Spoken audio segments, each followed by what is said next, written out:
पुढील विभागात प्रवेश करतोय, शैक्षणिक वाटचाल या धड्याच्या.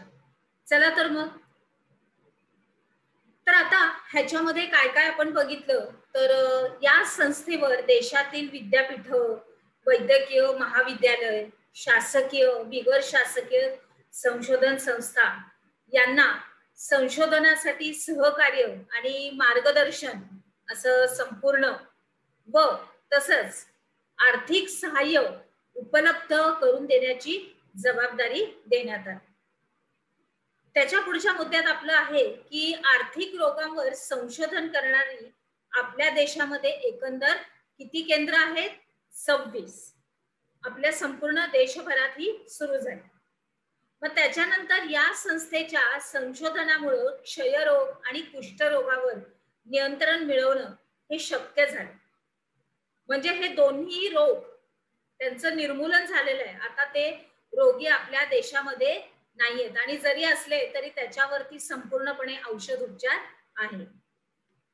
तसंच याच क्षेत्रातील प्रगत वैद्यकीय शिक्षण आणि संशोधनाला चालना देण्यासाठी all India institute of medical sciences या संस्थेची स्थापना झाली.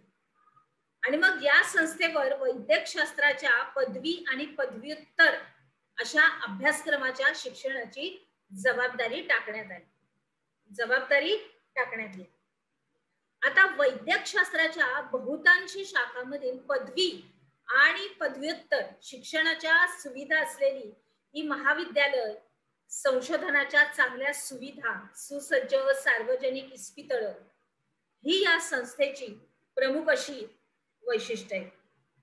चांगल्या सुविधा, सुसज्ज सार्वजनिक इस्पितळ ही या संस्थेची प्रमुख वैशिष्ट्य आहे.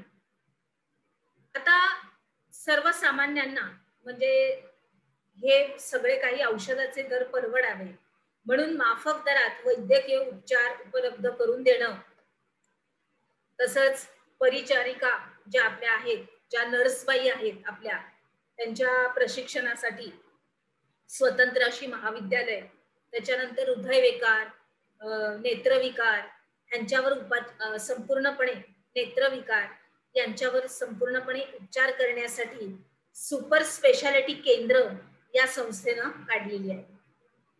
सरकारनं वैद्यकीय क्षेत्राचा अधिक विकास करण्यासाठी 1958 मध्ये मेडिकल काउन्सिल ऑफ इंडिया या संस्थेचं पुनर्गठन केलं. पुन्हा ती सुरुवात झालेली आहे. त्याचं चांगलं मूळ प्रस्थापित केलं आणि या संस्थेवर वैद्यकीय शिक्षणाच्या गुणवत्तेचे निकष निश्चिती व देखरेख आणि तपासणीची जबाबदारी टाकण्यात आली. आता कर्करोग शिक्षण, advance centre for treatment, research and education in cancer he Tata memorial सेंटरची एक शाखा आहे.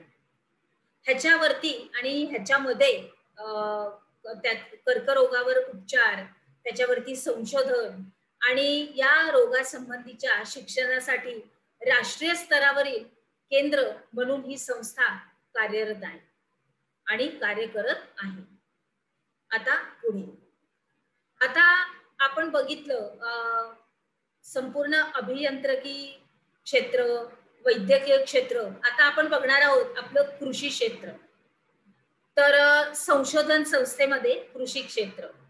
तर भारतामध्ये कृषी क्षेत्रातील संशोधन हे 1905 मध्ये सुरू झाले आणि भारतीय कृषी संशोधन संस्थेला इंडियन ऍग्रिकल्चर रिसर्च इन्स्टिट्यूट 1958 मध्ये हा विद्यापीठाचा दर्जा देण्यात आला. त्याच्यानंतर ह्याच्यामध्ये कृषी क्षेत्राचा विकास, संशोधन, त्याच्यानंतर सुसज्ज अशी प्रयोगशाळा, मृदाशास्त्र, कृषीशास्त्र, त्याच्यानंतर आर्थिक वनस्पतीशास्त्र इत्यादी विभागांद्वारे संपूर्ण या विभागांच्या माध्यमातून हे विद्यापीठाचं कार्य सुरू झालं. आणि या संस्थेचं जे नवी दिल्लीमध्ये मुख्यालय आहे, कुठे मुख्यालय आहे? दिल्लीमध्ये या संस्थेचं. तर तिथं एक ग्रंथालय आहे आणि या संस्थेच्या नवी येथील ग्रंथालयामध्ये संपूर्णपणे कृषी विषयक माहिती दिलेली आहे. त्याच्यामध्ये काय काय समाविष्ट केलंय बघूया.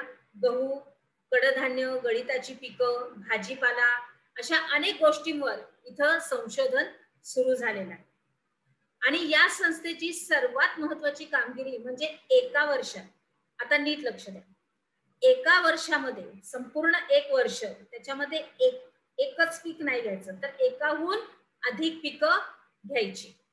या विषयीचं संपूर्णपणे संशोधन इथं सुरू झालेलं आहे. आणि याचा फायदा अर्थातच आपले शेतकरी बंधू, आपले शेतकरी वर्गाला झालेला आहे. पुढे आता इथं काही फिती मी तुम्हाला दिलेल्या आहेत, त्या तुम्ही वाचा.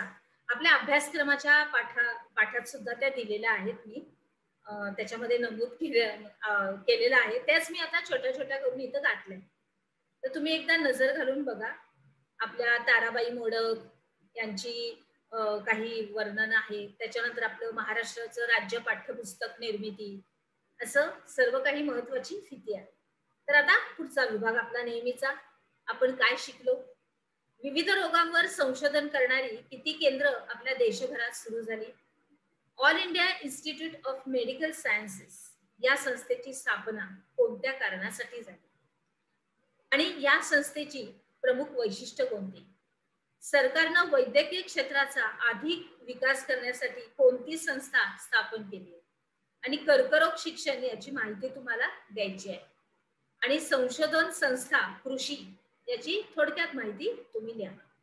चला तर मग आता आपण आपल्या पुढच्या विभागात प्रवेश करूया.